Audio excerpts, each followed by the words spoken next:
Hello' everyone ছাত্ৰ ছাত্ৰীৰ স্বাস্থ্যৰ সজাগতাৰ প্ৰতি চকু দি আমি স্কুলতে এটা পদক্ষেপ লৈছোঁ যে এতিয়াৰ পৰা যিসকল ছাত্ৰ ছাত্ৰীৰ নখবিলাক দীঘল হৈ থাকে আমি স্কুলতে নখবিলাক কাটি দিম। চাওকচোন ইমান লেতেৰা হৈ আছে। কেনেদৰে বাৰু অভিভাৱকে ইমান লেতেৰা পেতেৰাকৈ ল'ৰা ছোৱালীবিলাকক স্কুললৈ পঠাব পাৰে। আমি কৈ ভাগৰি গৈছোঁ।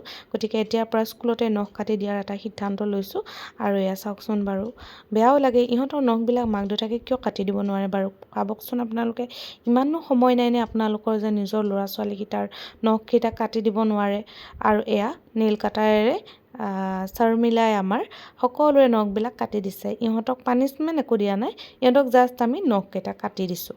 এইটোৱে ইহঁতৰ পানিছমেণ্ট মানে। আৰু তাৰপাছত আমাক ডক্টৰ ছাৰে হাত কেনেদৰে ধুব লাগে খাদ্য খোৱাৰ আগত আৰু পিছত গোটেইখিনি ধুনীয়াকৈ বুজাই। আপোনালোকে এবাৰ চাই লওক।